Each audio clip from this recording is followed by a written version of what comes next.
Hello guys, welcome to this video. For today, we are going to learn how to find prime numbers using the Sieve of Eratosthenes. But before that, let's define first what is prime number. So prime number is a natural number greater than 1, which is only divisible by 1 and itself. So it's as simple as that. But the downside of this is that there's no mathematical formula to make sure whether a number is prime or not. So all we need to do is to find out if that certain number has a divisor or has any divisor. And if so, it is therefore a composite. So in that case, we would discard it as a prime number, and the numbers that are left will be the prime numbers. Okay, so the sieve of Eratosthenes stops when the square of the numbers, or the square of the number we are testing, is greater than the last number on the grid. So by the way, the sieve of Eratosthenes uses a grid in which all your desired numbers are listed. So here I have listed on the grid the numbers 1 to 200. 1 to 200. So first, is 1 a prime number? No. Why? Because by definition, prime number is a natural number that is greater than 1, and 1 is not greater than 1. 1 is equal to 1. So 1 is not a prime number. That's why I put an X here. Second, next, 2. Is 2 a prime number? Yes. Why? Because 2 is greater than 1, and 2 has only, or is only divisible by itself and 1. So that's why I put a circle, or I enclose it in a circle. So next, since we already find 2 as a prime number, the next thing we are going to do is to find all the numbers that are multiple of 2 and discard it as a prime number, because all the numbers that are multiple of 2 are even numbers, and even numbers are composite numbers. So let's find out those numbers. So now I have already crossed out all the numbers that are multiples of 2. So now let's proceed to 3. Is 3 a prime number?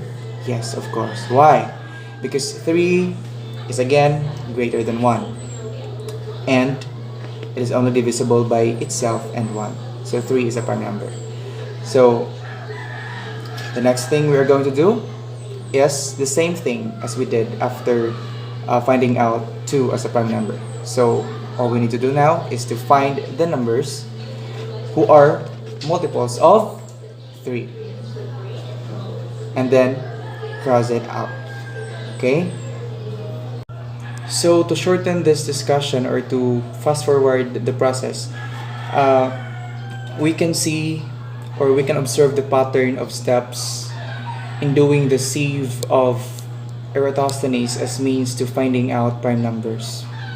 So we can see that the first step is to find the first prime number, and then after finding out the first prime number, eliminate those numbers which are multiples of the first prime number. For example, in our example a while ago, 2.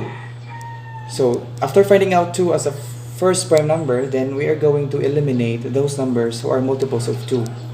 So the same thing as finding out the second prime number. So after finding out the second prime number, then we are going to eliminate those numbers who are multiples of uh, the second prime numbers. So we will do it again and again until we will reach to the certain number we are testing, in which its what do you call this one? Its square is greater than the last number on the grid.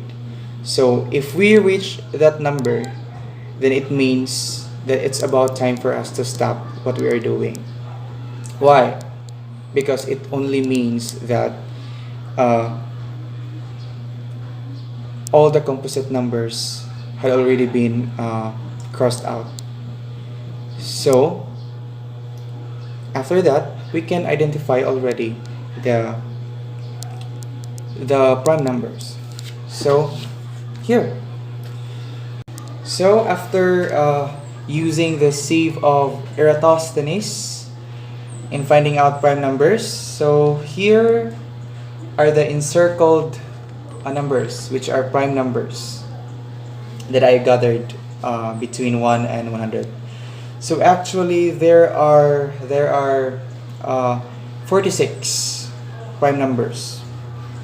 So these are 2, 3, 5, 7, 11, 13, 17, 19, 23, 29, 31, 37, 41, 43, 47, 53, 59, 61, 67, 71, 73, 79, 83, 89, 97, 101, 103, 107, 109, 113, 127, 131, 137, 139, 149, 151, 157, 163, 167, 173, 179, 181, 191, 193, 197, and lastly 199.